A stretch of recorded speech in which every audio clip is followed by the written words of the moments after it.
ज्ञान सागर बाप तुम्हें ज्ञान का तीसरा नेत्र देने आए हैं। ज्ञान सागर बाप तुम्हें ज्ञान का तीसरा नेत्र देने आए हैं। अपने से बात करो, मैं अपने ज्ञान सागर बाप के पास क्या ज्ञान का तीसरा नेत्र लेने आया हूं? विचार करना। मीठे बच्चे, ज्ञान सागर बाप तुम्हें ज्ञान का तीसरा नेत्र देने आए हैं, जिससे आत्मा की ज्योति जग जाती है। क्या होता है? आत्मा की ज्योति जग जाती है। फिर बाबा ने कहा, भगवान को करण करावनहार क्यों कहा गया है? वह क्या करते हैं और क्या कराते हैं? उत्तर में बाबा ने कहा, बच्चे, बाबा कहते हैं मैं तुम बच्चों को मुरली सुनाने का कार्य करता हूं। मुरली सुनाता हूं, मंत्र देता, तुम्हें लायक बनाता, फिर तुम्हारे द्वारा स्वर्ग का उद्घाटन करता हूं। तुम पैगंबर बन सभी को पैगाम देते हो। मैं तुम बच्चों को डायरेक्शन देता हूं। यही मेरी कृपा भी है और आशीर्वाद भी है। और ये कृपा और आशीर्वाद उसी के ऊपर काम करती है, बोलो, जो उसके दिए हुए डायरेक्शन पर अमल करे, चलता चले, जीवन में अपनाए, धारणा मूर्त बन के आगे बढ़े। गीत, कौन आया आज सवेरे सवेरे। ओम शांति।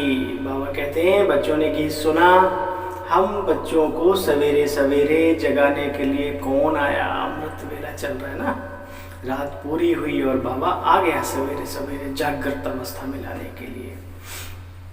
जानते हो, बाबा ने पूछा, बच्चे तुम जानते हो कि हम सोए हुए थे? लगता है अज्ञान काल का जीवन और ज्ञान में आने के बाद क्या तब्दीली हुई है जिंदगी में। तो फर्क भेंट करो, तब क्या थे और अब क्या है। मजा तब आएगा जीवन जीने। तुम जानते हो हम भी सोए हुए थे, बाप ने आकर के जगाया है। और बाबा ने जगा के क्या कहा? तुम बच्चों को विनाश के पहले सत्व प्रधान जरूर बनना है। बच्चे गृहस्थ व्यवहार में रहते कमल पुष्प समान पवित्र भी बनना।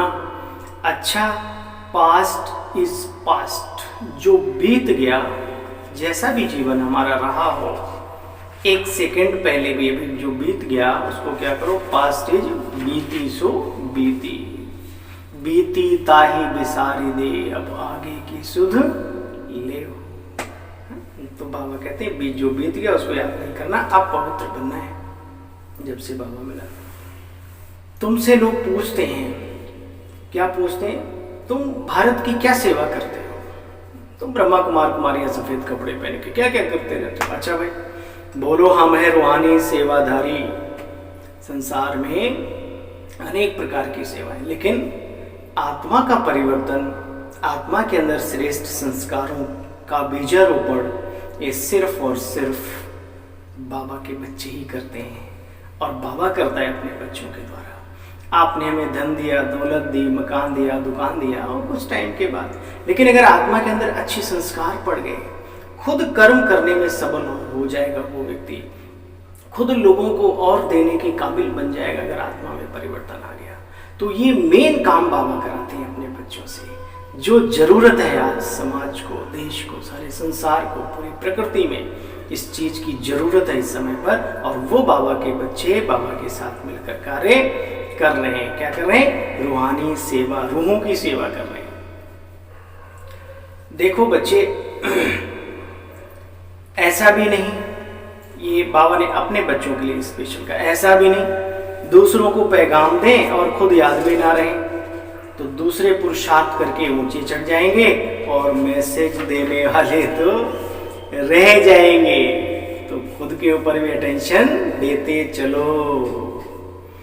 अच्छा, निश्चिंत रहने के लिए बाबा ने बहुत अच्छी बात कही, जिन्होंने कल पहले वर्षा लिया होगा वो तुम्हारे पास आएंगे जरूर। कैसे आएंगे?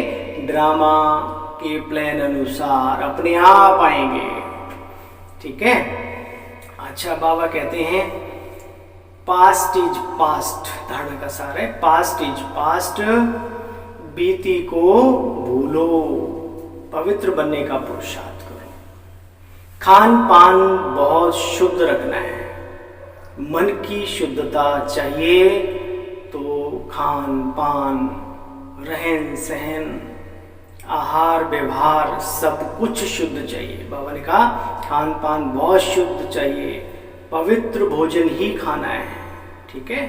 और पवित्र भोजन क्या होता है हम सब भली भांति जानते हैं। वरदान, रूहे गुलाब बन, दूर दूर तक रूहानी खुशबू फैलाने वाले रूहानी सेवाधारी भव। रूहानी रूहे गुलाब अपनी रूहानी वृत्ति द्वारा रूहानियत की खुशबू दूर दूर तक फैलाते हैं, अपने विचारों के माध्यम से, वाइब्रेशंस के माध्यम से। संसार के अंदर एक बड़ी कहावत है कि मनुष्य के अंदर से निकली हुई तरंगें बड़े बड़े पहाड़ों का भी सीना चीर के और पार हो जाती है। इतनी पावरफुल तरंगें होती है मनुष्य आत्मा की। अब जैसी भी हो वो उसके ऊपर, लेकिन फैलती जरूर है।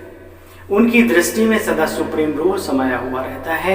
वे सदा रूह को ही देखते हैं, थोपड़े को नहीं देखते। वो क्या देखते हैं? मस्तक में मणि।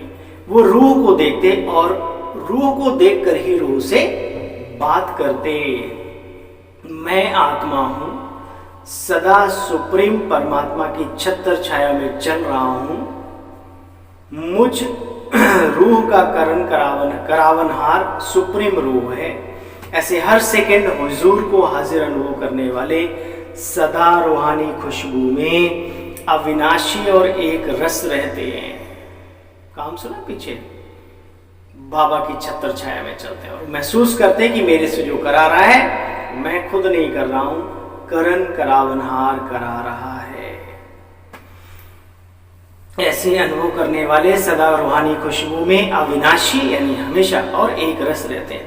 यही है रूहानी सेवाधारी की नंबर 1 विशेषता, ठीक है। सेवाधारी तो हम सभी हैं ही हैं, लेकिन नंबर 1 रूहानी सेवाधारी की विशेषता आज के वरदान में बाबा ने बताई। स्लोगन है निर्विघ्न बन सेवा में नंबर लेना। निर्विघ्न बन सेवा में नंबर लेना अर्थात नंबर 1 भाग्यशाली बनना। छीना झपटी से नहीं, आराम से निर्विघ्नता के साथ आगे नंबर लेना ही नंबर 1 भाग्यशाली बनना है। अच्छा भाई, ओम शांति, ओम शांति।